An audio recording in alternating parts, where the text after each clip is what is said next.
import substitution simply means replacing imported goods with domestically produced goods. And this can happen in two ways. Firstly, a firm or a manufacturer gain capacity to produce a good which is competitive both in domestic and export markets. Therefore, naturally, that company can replace imported goods from its products. Now, this is basically what import substitution, the term import substitution mean according to economists who advocate outward-oriented or export-oriented development strategy. The company becoming competitive both in domestic and global markets. I would call it natural import substitution. Secondly, maybe a country erect tariff barriers in order to encourage domestic firms to produce hitherto imported products. This is the common way import substitution was carried out in many developing countries. And I would call it forced import substitution. In other words, the firm does not have the capability to compete in international market, but because of the tariff, the trade protection, it gained the advantage of that protection to produce for the domestic market. Now, in the current policy debate about import substitution, we focus on the latter type. The government imposing trade restriction in order to promote domestic manufacturing. My purpose of this presentation is to explain why this approach was very popular in developing countries in the 50s and 60s and why it fell out of favor and why now people place more emphasis on outward orientation or export-oriented development strategy compared to import substitution strategy. In the 1950s, when the present-day developing countries emerged as independent nations from the colonial era, their production structure, export structure in particular, was dominated by primary products. They were exporting primary products and importing manufactured goods. Development thinking at the time considered entering into market for manufactured goods is not possible for these countries. Therefore, if they allow the countries to specialize according to their comparative advantage, then they are going to be locked in primary products. At the same time, they had identified various disadvantages of primary products compared to manufactured goods in world trade. Firstly, according to the famous Singer-Frebis theory, primary products naturally experience deterioration in terms of trade. That means their export price increase at a slower rate compared to import price. Secondly, the demand for primary products grows slowly compared to world income, compared to manufactured goods. In economics, we call income elasticity of demand for manufactured goods is much higher compared to that for primary products. Because of this reason, if you allow this country to continue to remain primary commodity producers, the gap between developed and developing countries in the world economy can become wide. Therefore, they advocated imposing protection, trade protection, to encourage domestic firms to produce purely for the local market. At that time, they did not consider efficiency consideration, but mainly they were concerned about producing for the domestic market even at a cost. This idea came under scrutiny from about late 60s. The reason was that some countries like Korea and Taiwan, which started shifting from import substitution gradually to export orientation, experience better growth performance. Their manufactured export was increasing rapidly.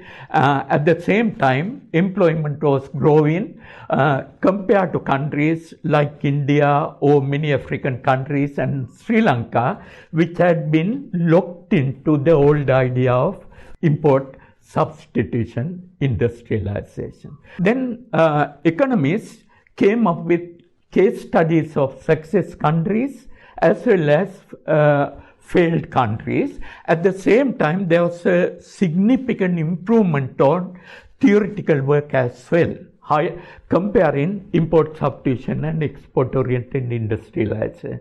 Therefore, ideology started shifting gradually from import substitution to export expansion for the reasons I am going to explain later. Nowadays, mainstream economists, I use the term mainstream economists here to refer to economists who believed in market mechanism and who believe that government role should be only supportive thing to perform the activities of the private sector. Mainstream economists now do not contribute to the idea of import substitution. Consensus view is that outward orientation or export orientation contributes to better development outcome. Now, even the radical economists who believe in the role of government compared to mainstream economists have given up the idea of supporting draconian trade protection for supporting industrialization. They believe in export orientation, but they think that government can play some selective intervention to enable the domestic manufacturing sector to become export-oriented firms through their production development in the short to medium run until they become internationally competitive. But even these economists like Alice Amsden, Robert Wade or Harjun Chen, all these people, they believe in the market government role, but still don't believe in the old idea of draconian trade protection. Now, with this background, I want to highlight one point. Even though the economic ideology has changed dramatically, still in the policy scene, there is big emphasis on draconian protection and promoting import substitution industries within a protection wall. This view is basically determined by political reason, and protectionist lobby in these countries. Companies which benefited from trade protection, they don't want to give up their old activities. Therefore, they lobby for the government to continue with protection. I think a lot of examples from Sri Lanka, like footwear industry, you can come up with many examples. At the same time, there is wrong idea among policymakers, national self-sufficiency.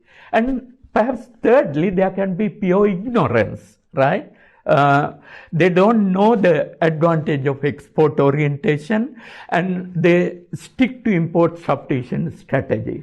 Therefore, organizations like Advocata has an important role to play in order to educate the public about the advantage of open door policy, export orientation, compared to disadvantages of draconian protectionist policy to achieve industrialization. The rest of the lecture I am going to divide it into two parts.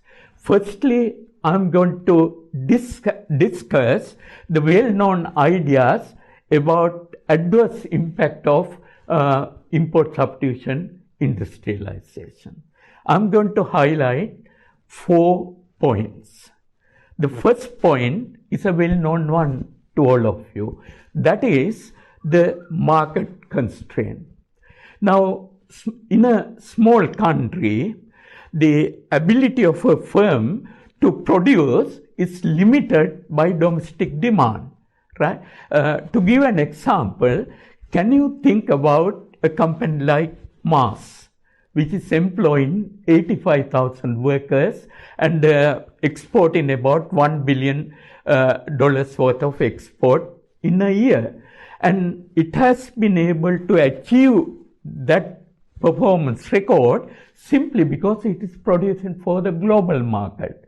The simple point is that if you are producing behind tariff wall, your growth rate, growth potential is going to be limited by the market size.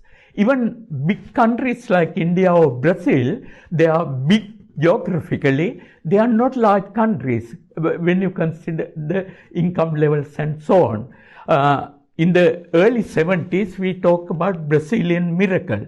Economy was growing very fast under import substitution. Then it hit the wall.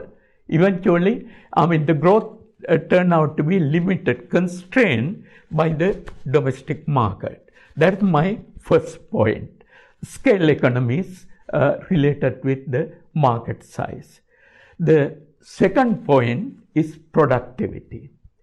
Productivity means the amount of output you can achieve over and above the inputs that you put in the production process.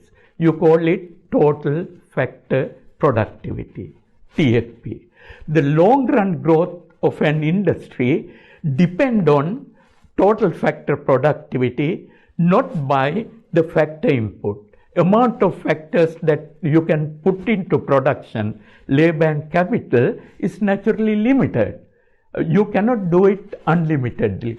In the long run, growth depends on total factor productivity.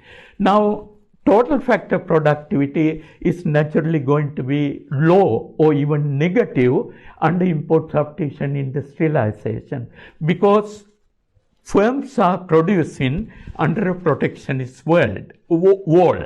They don't have to consider about efficiency. In a protected market, you can sell virtually anything at a price they determine. To give an example, during the import substitution era in Sri Lanka, this is an example I give everywhere, box of matches, right? When you buy a box of matches, only 2 or 3 matches lit, right? The product was so inferior quality, but there was one company, Elephant Light or something, selling these products. And again, if you think about government corporation producing textile, tires and all that, their product quality was very low. That means productivity is low. That's my second point. Under import substitution industrialization, domestic production, produced for the domestic market is turned out to be very inefficient. Therefore, productivity was very low. I have estimated total factor productivity in Sri Lankan manufacturing. There was a dramatic change in total factor productivity after opening the economy in the late 70s. Before that, it was closer to zero. The third point, perhaps more important than even the first 2 points, is the foreign exchange constraint. Now, the industries encouraged under import substitution industrialization naturally turn out to be highly import intensive. They had to import machinery, they had to import many raw material, used in the production process. Again, at the same time, when you protect industry and the incentive for export production naturally tend out to be low. In economics, we say that in an import substitution regime, there is a natural anti-export bias. When you produce for the domestic market, you gain a better profit compared to what you export something, because the protection regime had made the product artificially profitable. And because of the anti-export bias, exports naturally get discouraged. Because of this, on the one hand, manufacturing industries are dependent on imports. At the same time, export earnings tend to decline. Therefore, eventually, the growth process of domestic industry is going to be dictated by available foreign exchange. Most of you are born in the 90s or late 80s or even recently, but I have born and grown through the import substitution period. When you look at our analysis of manufacturing performance in the Central Bank report, the key factor they always highlight is the balance of payment constraint. When foreign exchange supply limited, manufacturing sector decline. When during good times of foreign exchange supply, because raw material and machinery imports are good, industry expand. That is the third point I want to make. The first point is scale economies. We naturally negate scale economies through import substitution industrialization. Secondly, productivity is going to be low. And thirdly, industrialization process is constrained by the balance of payment constraint. Right? The fourth point relates to the development outcome. We promote industrialization not simply because we want a growing industrial sector. We need employment generation and poverty reduction. Now, when it comes to poor people, the only resource they have is labor, right? Then the government policy which aim to reduce poverty need to generate employment, right? That is the link between growth and poverty. The manufacturing sector grow, it generates employment and it reduces poverty. Now, in most import substitution countries, I would say actually the employment outcome was dismal. Simply because the product the country was producing under tariff wall was highly capital intensive. Naturally, in a developing country, imports are more capital intensive than their exports. Now you are cutting imports coming into the country, they are capital intensive product. Now you produce them domestically. Therefore, labor absorption in the country is going to be much lower than output expansion. To give an example, by 1975, we had reached the climax of import substitution industrialization. Public cooperation playing a big role. Total employment in public corporations, all the manufacturing corporation, was 45,000. They had invested so much, but the employment was 45,000. Now, in a single garment factory company, you get more than 40,000 workers. Brandix employ more than 60,000. Mars employ more than 85,000. Right? Then this point has not been highlighted in Sri Lankan policy debate that much. We invested a lot in these industries, but the employment outcome was dismal. And at the same time, since the industries were relatively more capital intensive, employment composition also little bit skill bias, right? Skill and semi-skilled workers. Women employment, normally women get into unskilled work, was very low. Therefore, even for the given level of employment, the amount of money going to the poor people was much low. Then think about export-oriented industrialization later, and much of the jobs go to poor people. I come from a remote village, right? In my childhood, 99% of houses were there mud houses. Right? Now, it is difficult to find a mud house to show my children how a mud house. Main reason is that in one family, sometimes there are 2 or 3 people come in and work in apparel factories in our soil. Right?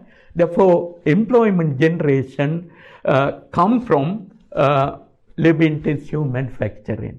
Sri Lanka has not achieved much because of various reasons, but we have achieved over the last 30 years is significant. Now, to give you an international example, compare China and India. In China, poverty rate declined from 50% when they started economic opening to less than 1% now. Main reason was export-led industrialization. Deng Xiaoping opened up the coastal region to foreign trade and foreign direct investment through establishing special economic zone.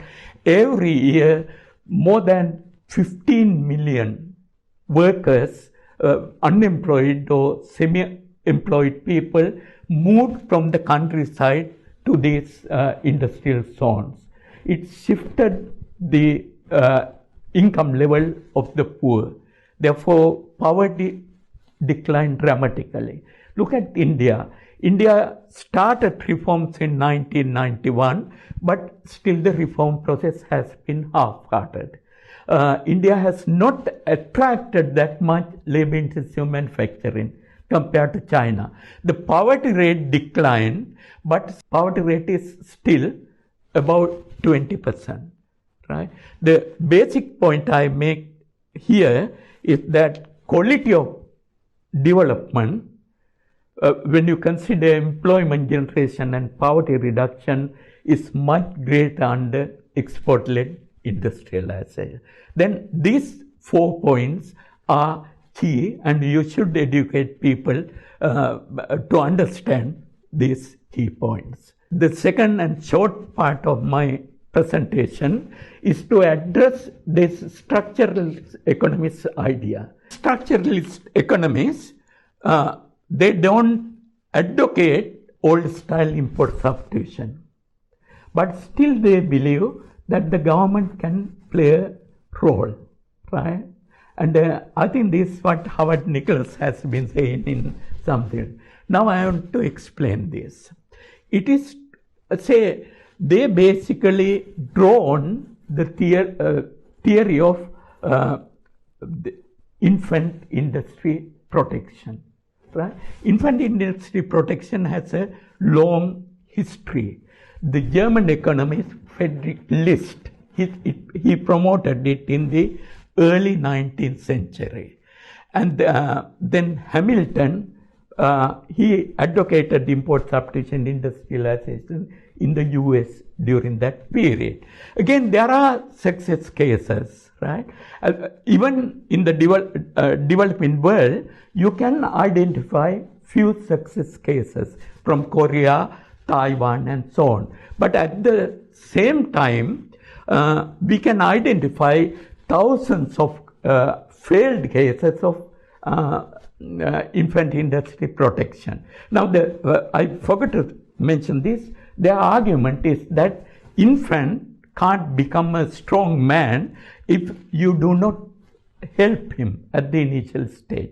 Then, if a producer start at the small scale level, and then he can learn along the way and gradually lower his cost of production and improve the quality of his production, and eventually it can become a competitor in the world market, right?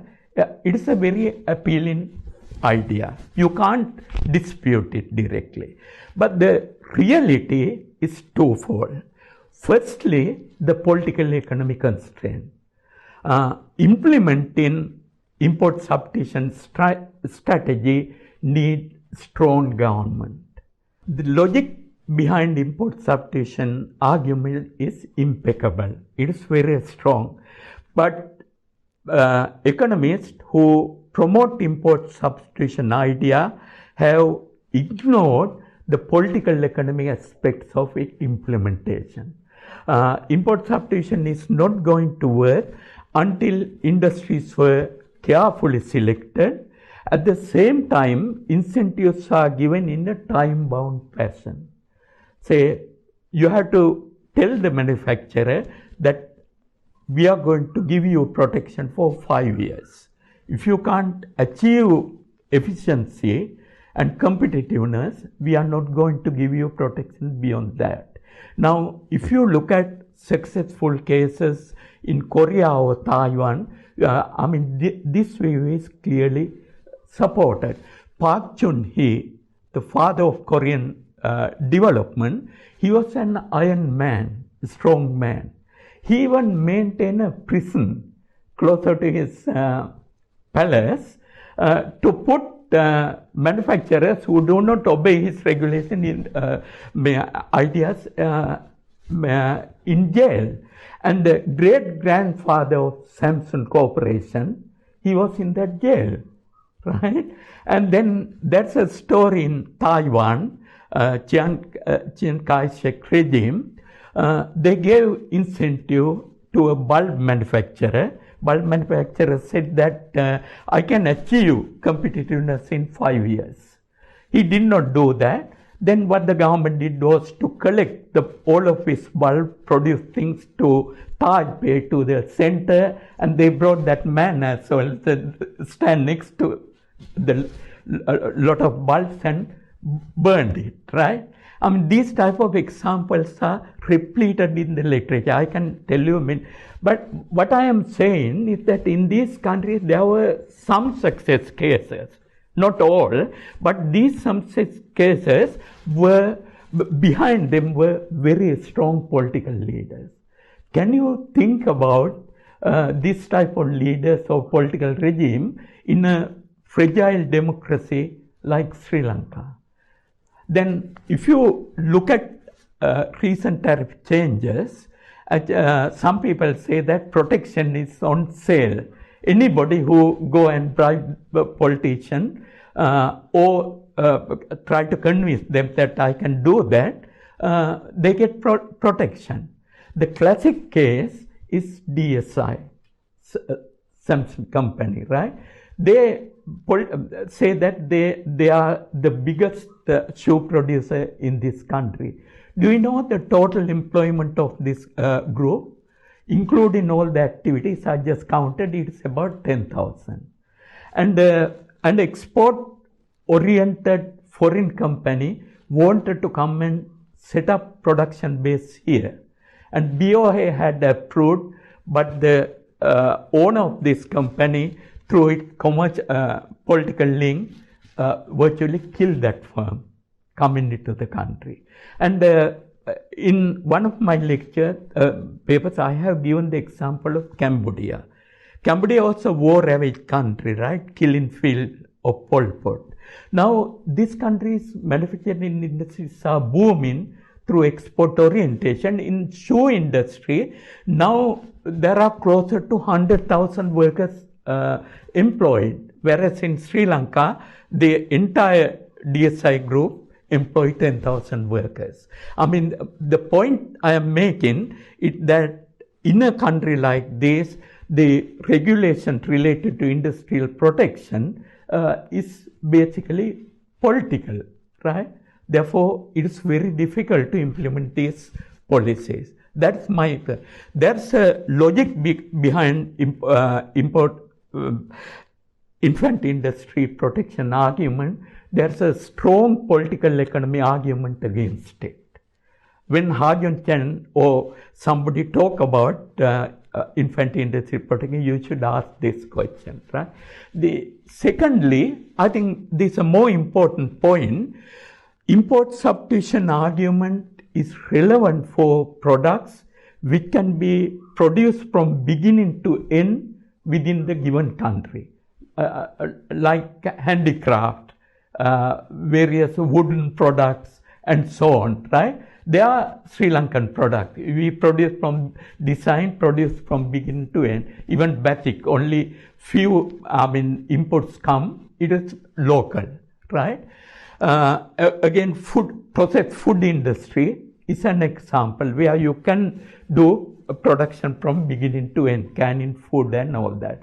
But in world economy, this type of products share in world trade has been shrinking. Why? Because of the phenomena of global production sharing. Global production sharing is the splitting of the given product, say this camera, into many parts, and individual countries specializing in different segment of the product, right? Take iPad and iPhone. Most of the iPad and iPhones are assembled in China, a company called Foxconn. It employs 1.3 million workers to do this production. But it is not a product made in China, right? China's value addition to the product is about 10% or less. All the other components come from other countries. This is a very important development in global manufacturing production. It has a long history, but over the last 3 or 4 decades, this has become the dynamo of world manufacturing. According to my calculation, out of total manufacturing trade, more than 2/3 take this form. Different countries doing different. Now, if you want to be successful in manufacturing, naturally we have to get into this area, right? Now, you can't get into this area without specializing in a particular segment in the production process. But you can't do it on your own. You can't produce a semiconductor and then export like tea or coffee in a bag, right? You have to be part of the production process. In other words, these type of activities are naturally born as export-oriented activities. Government has to create the enabling policy regime for foreign investors to come and then enabling them to import part and component and do the activities in this country. Therefore, any company producer that benefit from this type of activities is naturally an export-oriented firm. To give an example, take microcar and compare it with Lanka Harness, the company owned and managed by Rohan Pallavath. Now, microcar, people are very proud that this car is assembled here. But how many cars we can assemble and sell this shoddy quality? At the same time, it is not a Sri Lankan car, only the labor. All the components come into the country, right?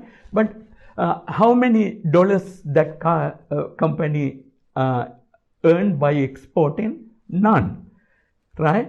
And this company enjoy about, according to my calculation, an effective rate of protection of about 600.